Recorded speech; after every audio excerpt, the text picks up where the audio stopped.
আৰু আশা কৰিছোঁ এখন ঐতিহাসিক চুক্তি অসমৰ মানুহৰ আশা আকাংক্ষা প্ৰতিফলিত হ'ব পৰাকৈ এখন ঐতিহাসিক চুক্তি আজি দুই পক্ষই সমাধান কৰিব।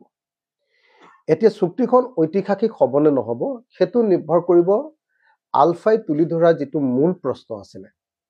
মূল প্ৰশ্নটো তেওঁলোকৰ আছিলে স্বাধীনতা, সাৰ্বভৌমত্ব, স্বাধীন অসম।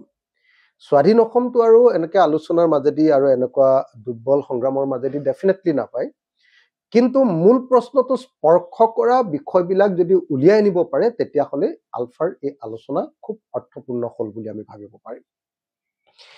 এতিয়া মূল ৰাজনৈতিক প্ৰশ্নটো কি?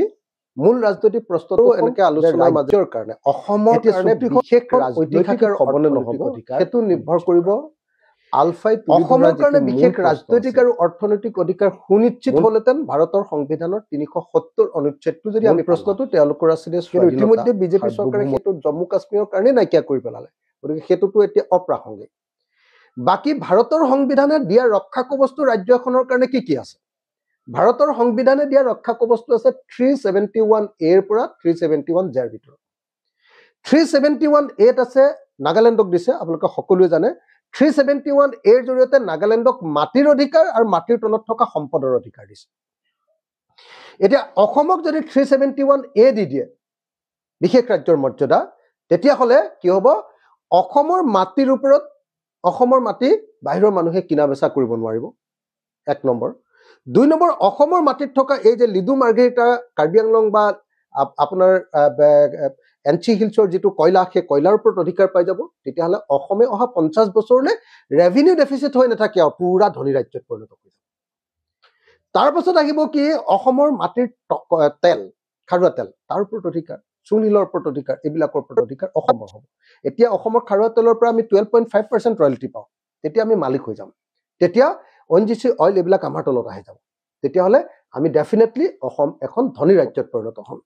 গতিকে প্ৰথম কথা, যদি সঁচাকৈ আলফা চৰকাৰৰ আলোচনা তাৎপৰ্যপূৰ্ণ হ'ব লাগে তেতিয়াহ'লে 371A নাগালেণ্ডক দিয়া এই বস্তুটো আমি পাব লাগিব, ১ নম্বৰ। ২ নম্বৰ 371G, 371Gত কি দিছে? যে মাটিৰ অধিকাৰ দিছে মিজোৰামক, সেইটো এটা পাব পাৰোঁ আমি। তাৰপিছত 371F দিছে ছিকিমক। 371Fত কি আছে? যে ছিকিমৰ লেপচাবিলাকৰ কাৰণে, তাৰ খিলঞ্জীয়া মানুহবিলাকৰ কাৰণে লোকসভা আৰু বিধানসভাৰ আসন সংৰক্ষণ। যদি অসমৰ বিধানসভা আৰু লোকসভাৰ আসন সংৰক্ষণ লাগে, এতিয়া বেলেগ কথা কৈ থাকি লাভ নাই। ভাৰতৰ সংবিধানে স্বীকৃতি দিয়া অনুচ্ছেদটো হ'ল 371F। সেই 371Fৰ ভিতৰত আমি এইটো পাব লাগিব, সেইটো আমাৰ চুক্তিত সোমাব লাগিব। তাৰ পাছত আছিলে 371J। 371J আৰ্টিকল, ভাৰতৰ এই আৰ্টিকলটোৰ জৰিয়তে কি পাইছোঁ জানেনে? কৰ্ণাটক ৰাজ্যখনে চাকৰি বাকৰি যিমানবিলাক সংৰক্ষণ লাগে থলুৱাৰ কাৰণে, কানাড়ী মানুহৰ কাৰণে যিটো পাব লাগে সেইটো কাঢ়ি লৈছে। এতিয়া এই গোটেইকেইটা বস্তু 371A, 371G, 371F আৰু 371J, অৰ্থাৎ 371Aৰ পৰা Jৰ ভিতৰত এই কথাকেইটা থকা এটা ধাৰা 371Bটো আমাৰ অসমৰ কাৰণে আছে। তাৰ ভিতৰতে যদি সোমাই যায় তেতিয়াহ'লে অসমে সঁচা সঁচিকে মূল ৰাজনৈতিক প্ৰশ্নটো মীমাংসা কৰিলে বুলি আমি মোটামুটিভাৱে ধৰি ল'ব পাৰিম। তেতিয়া এই চুক্তিখন তাৎপৰ্যপূৰ্ণ হ'ব আৰু এই চুক্তিখনে আমাক সাংবিধানিক ৰক্ষা কৱচ দিয়া বুজাব, অৰ্থাৎ সংবিধানে আমাক এইখিনি স্বীকৃতি দিয়া বুজাব। নহ'লে বাকী কথাবিলাক অৰ্নামেণ্টেল, আলংকাৰিক। আৰু 2টা কামৰ জৰিয়তে, আৰু 3টা কামৰ জৰিয়তে অকণমান ইয়াতকে কম কিন্তু তাৎপৰ্যপূৰ্ণ চুক্তি এখন কৰিব পাৰে। সেই 3টা কি? 1 নম্বৰ, কা আইনখন অসমত বলবৎ নহয় বুলি যদি আমি চিটিজেনশ্বিপ এক্টখনৰ ভিতৰত এটা স্পেচিয়েল আমি প্ৰভিজন ৰাখিব পাৰোঁ, যে বাকী নট উইথষ্টেণ্ডিং এনিথিং কণ্টেইন বুলি যে এটা চেপ্টাৰ থাকে, এইটো নন অবষ্টেণ্টিভ ক্লজ বুলি কয়, যে ভাৰতবৰ্ষৰ য'তে এইটো কাৰ্যকৰী নহওক লাগিলে অসমত এইটো কাৰ্যকৰী নহয়, এইবুলি যদি তাত লিখিব পাৰে তেতিয়াহ'লে এই চুক্তিখনৰ এটা মিনিং থাকিব, বিদেশী নতুনকৈ অসমত সোমাব নোৱাৰিব। তাৰ পাছত কি কৰিব পাৰিব? যে আগতে আমি পাই আছিলোঁ বিশেষ ৰাজ্যৰ মৰ্যাদা। কি বিশেষ ৰাজ্যৰ মৰ্যাদা? এইটো সাংবিধানিক স্বীকৃতিপ্ৰাপ্ত বিশেষ ৰাজ্যৰ মৰ্যাদা নাছিলে। কি আছিলে? যে ভাৰতৰ যিমান ৰেভিনিউ আমি ৰেভিনিউ ভাৰত চৰকাৰে পায়, তাত 10% বিশেষ ৰাজ্যবিলাকৰ কাৰণে গুচি আহিছিলে। আৰু এই যে বিশেষ আঁচনিৰ ক্ষেত্ৰত আমি 90:10 বা 100% পাইছিলোঁ। এইটোও যদি বিশেষ ৰাজ্যৰ মৰ্যাদা অসাংবিধানিক, কিন্তু এইটোও যদি আদায় কৰি আনিব পাৰোঁ, যিটো বিজেপি চৰকাৰে নাইকিয়া কৰি দিলে, তেতিয়াহ'লে আমাৰ কাৰণে লাভ হ'ব। আৰু লাষ্টটো হ'ল যে 6 জনগোষ্ঠীৰ জনজাতিকৰণ।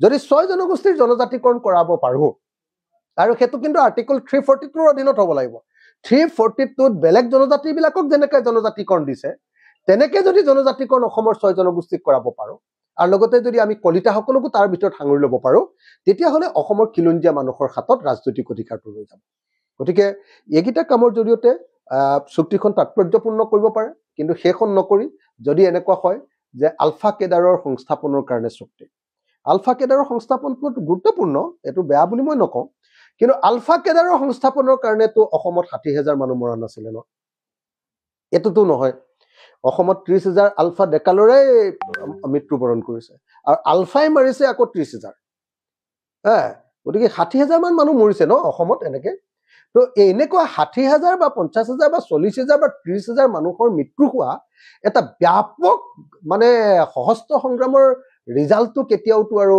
আলফা কেডাৰৰ তেওঁলোকৰ নিজৰ কেডাৰবিলাকৰ সংস্থাপনটো সামনি মাৰিব নোৱাৰে এইটো তেতিয়াহ'লে আমি ক'ব লাগিব এইটো দিল্লী কা লাৰু হৈ গ'ল তেতিয়া আমি ক'ব লাগিব যে এইটো গালু বালু খোলা কটিৰ তাল দ্বিতীয়তে এইটো হ'ব নোৱাৰে যে বাকী চুক্তিবিলাকৰ ক্ষেত্ৰত যেনেকৈ ধৰক বড়ো চুক্তিখন যিখন হ'ল যেনেকৈ ধৰক কাৰ্বি আংলং বা অন্যান্য যিবিলাক চুক্তি হৈ আছে যেনেকৈ ধৰক অসম চুক্তিখন হৈ গ'ল আগতে সেই চুক্তিবিলাকত যেনেকৈ ভৱিষ্যতে ভাৰত চৰকাৰে উত্তৰ পূৰ্বাঞ্চলত কৰিবলগীয়া উন্নয়নমূলক কাম কেইটামানৰ কথাই লিখি পঠিয়ায় বোলে ব্ৰহ্মপুত্ৰৰ ওপৰত 2খন দলং হ'ব তলেদি বোলে এখন ভুৰুক এটা হ'ব বোলে আপোনাৰ আপাৰ আছামত এইমছ এখন হ'ব এনেকুৱা ধৰণৰ বোলে ডাবল ট্ৰেক ৰেল লাইনটো হ'ব এইবিলাক সদায় হৈ থাকিব এইবিলাক ৰুটিন মাফিক কাম এই কামবিলাককে চুক্তিখনত ভৰাই চুক্তিখন দীঘলীয়া কৰি আমি আমুক পালো দেই এই বুলি প্ৰচাৰ কৰি এই গুৱাহাটী এয়াৰপৰ্টৰ পৰা ঢোল এটা বজাই বজাই মানুহ আনি একো লাভ নাই হিমন্ত বিশ্ব শৰ্মাক মালা পিন্ধাইও লাভ নহ'ব আৰু আপোনাৰ কি কয় আপোনাৰ গৃহমন্ত্ৰী অমিত শ্বাহক মালা পিন্ধালে সেইটো তেতিয়া কি হ'ব যে 2024 চনৰ লোকসভা নিৰ্বাচনৰ কাৰণে